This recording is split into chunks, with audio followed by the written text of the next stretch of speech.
Let's do this one. It's a relatively long scenario. Gosh, this is not one of my favorite ones. So the one that's come up recently as well. It's 41-year-old female patient complaining of a 2-day history of epigastric pain, nausea, vomiting, diarrhea. She has dark urine. On examination, she's jaundiced and has mild epigastric tenderness. The labs show increased ALT, AST, ALP, and GGT with urobilinogen undetectable in the urine. What's the type of jaundice that this patient has from the blood results? So this could either be defined as 1, obstructive, or 2, posthepatic. And why did you say that?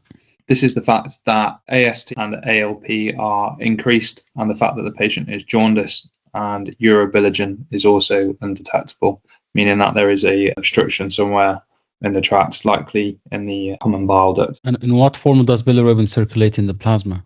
So this can be either conjugated to glucuronic acid or unconjugated, which would be free bilirubin. That's fine. And what investigations are you going to arrange for this patient, in addition to what we've already done? So the bedside investigations I would like to do would be a urine dip, ECG, and a pregnancy test, given that this female is at 41 years old and of reproductive age. I'd like to organise some bloods, including a full blood count, USNEs, LFT, CRP, amylase, bone profile, coagulation, and group and save if they need to go to theatre at a later date. I'd like to do some imaging, such as a abdominal ultrasound scan, to see if there was any pathology within the gallbladder or liver. And then I'd consider using a MRCP to see if there was ever a stone in the common bile duct, and then subsequently from that potentially do a ERC. So we can also do a CT abdomen and pelvis depending on the patient's renal function. Perfect. What do you expect to find in the patient coagulation profile? So here I'd expect to see the patient have a increase in prothrombin time. Why is that? That is because they have a problem with the intrinsic pathway. And why is that? So that is because they have a absence of clotting factors that are synthesized by the liver, which would be A, D, E, and K. The vitamin-dependent factors are 2, 7, 9, and 10, which would have reduced synthesis and therefore affect prothrombin time. All right. The patient had their clothing checked and it's deranged, and you explained why. I would advise, I think you made a good answer, but I would advise that you just give the answer straight away without lots of prompting. So increase PT because the liver function will be deranged, and that will affect vitamin K dependent factors, including 2, 7, 9, and 10. How would you correct clotting abnormality in this patient? So here I'd like to give IV vitamin K, but also consider giving fresh frozen plasma and prothrombin complex, and also like to consult the local hematologist as well, consultant on call. Perfect. And what do you know about ALP?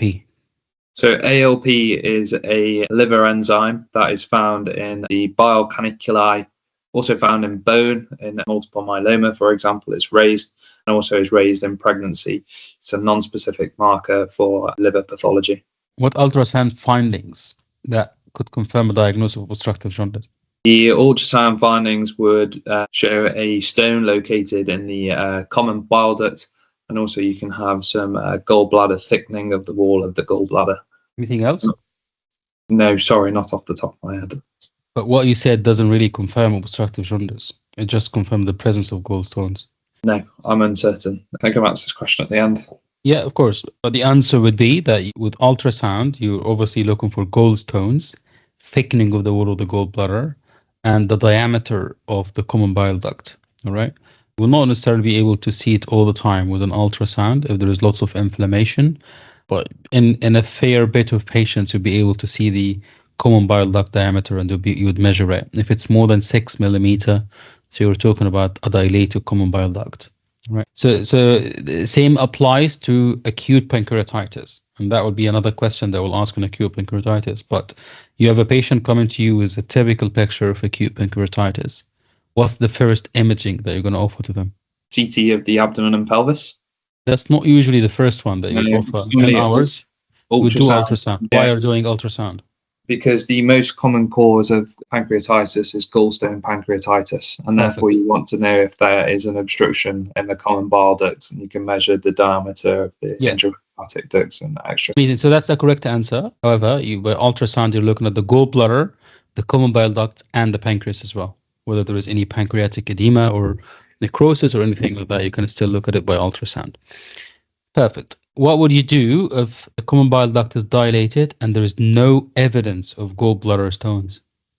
So here I'd like to do a MRCP to see if to identify if there was a stone, CBD stone. Right, perfect. And what would you do if there is a common bile duct stone after doing all the investigation that you asked for?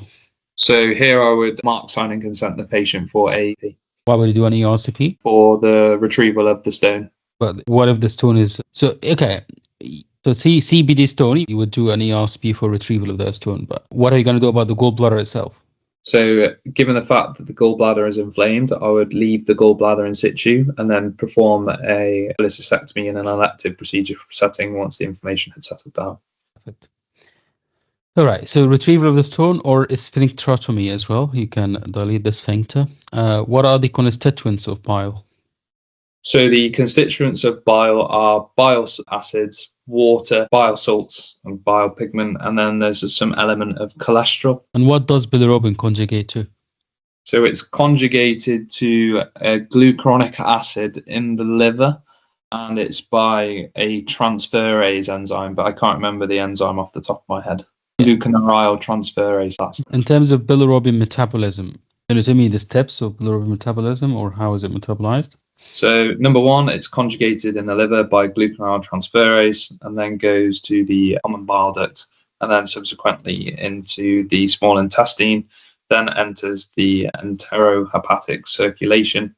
So bile salts then reabsorbed in the terminal ileum, and then 95% I think are excreted as urobilirubin via the kidneys, and then the unconjugated form then goes into the feces as sterobilirubin, which gives feces its brown color, and it basically is a deconjugation process.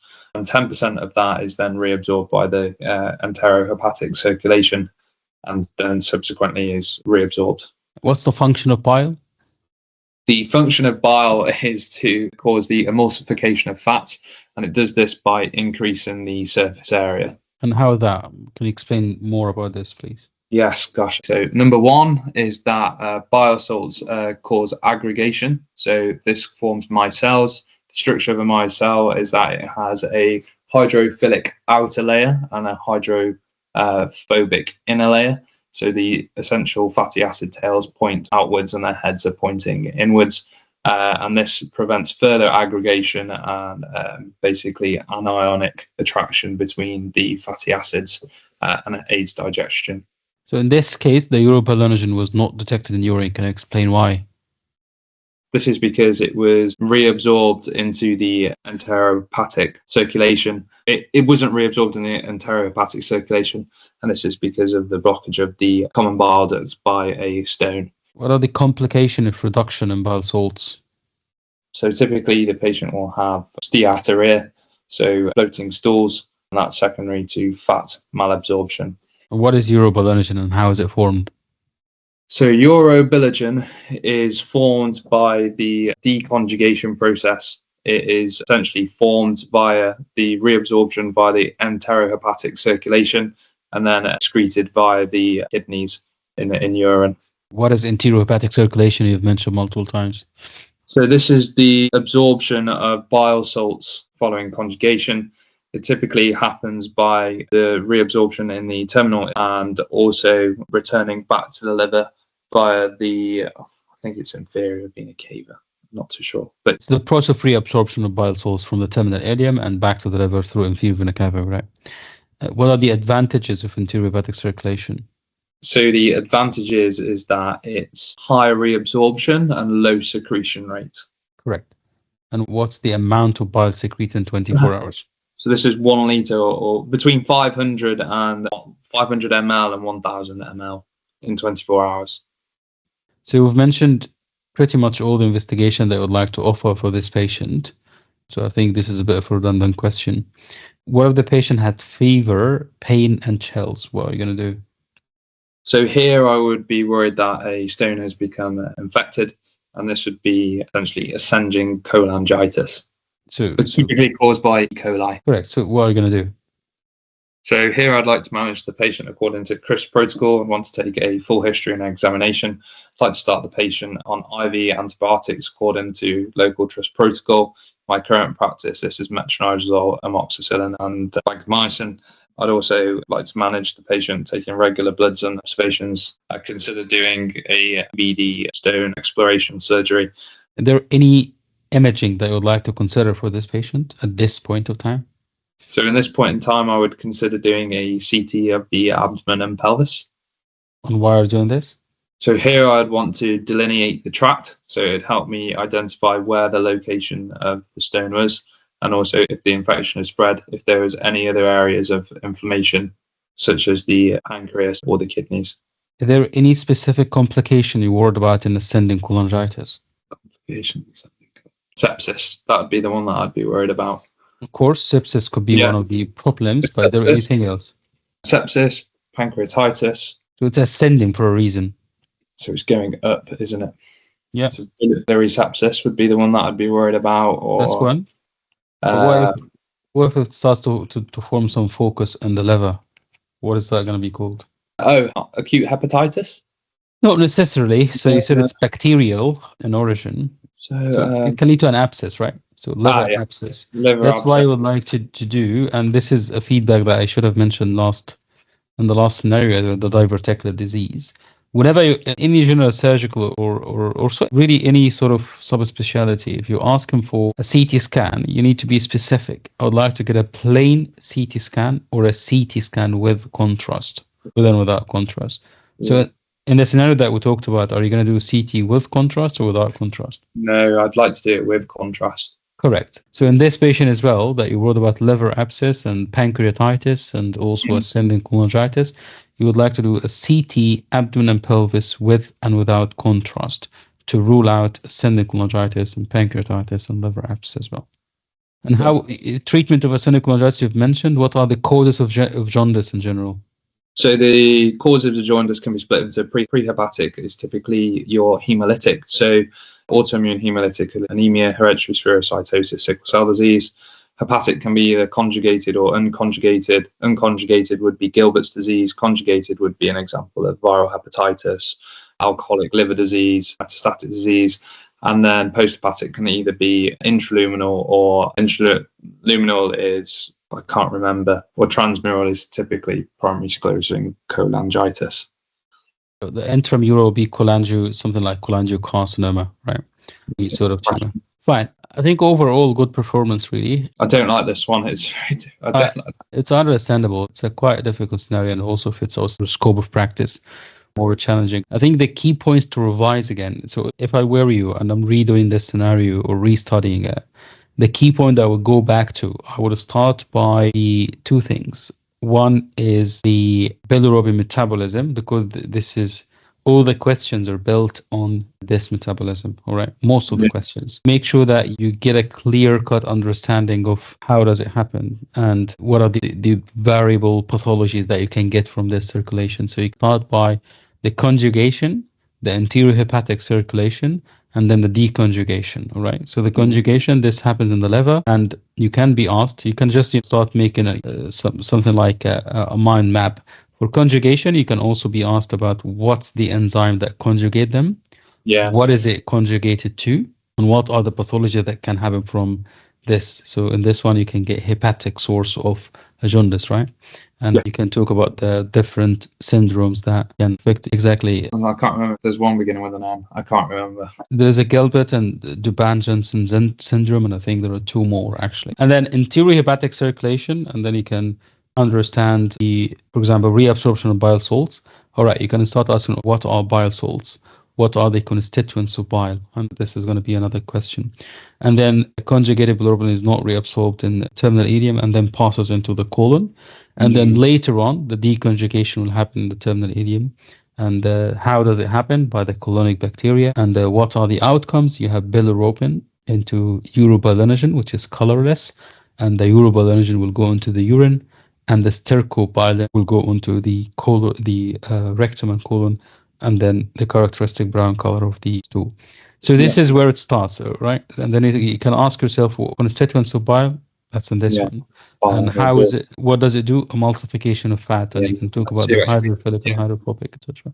It all starts from here, and then the other area is basically the enterohepatic circulation as well, and the advantage and disadvantage. This covers the whole area, and then I think you already know this and you already have that, but having a clear mind on your stepwise approach in investigating these issues. All right. So invasive, non-invasive. Correct. This is a bedside tests and also the bloods. And when you're doing bloods, you're thinking of multiple things. You're thinking of one, establishing a diagnosis, two, preparing them for the next step, which is either an ERCP or a surgery. And the stepwise approach, whether you need to think my top differentials are a stone or a cancer. Those are the two main things that you need to think about, right? Whether it's a stone or a cancer that's causing pressure on the common bile duct. And to be able to do this, you will do all the investigations to cover those two differentials. And your stepwise approach, the first question, is there a stone? The second question, is there a common bile duct dilatation? Had the stone migrate into the common bile duct? And if it has migrated, what are the investigations or the treatment that I can offer? You can offer an ERCP or you can offer a cholecystectomy with exploration of the common bile duct, which is a much more major operation. And then your next step is thinking is what are the complications? And the complication can be from the pathology and from the procedures that you're offering, right? So from the pathology, you're mainly worried about pancreatitis if the stone goes into the pancreas, or ascending cholangitis, or liver abscess, or even a gallstone ileus or a bowel obstruction if it's a very large stone, all right? Or a fistula as well between the gallbladder and the colon. I think that breaks it down into a better way to sort of revise it next time. But overall, you've done very well in this scenario.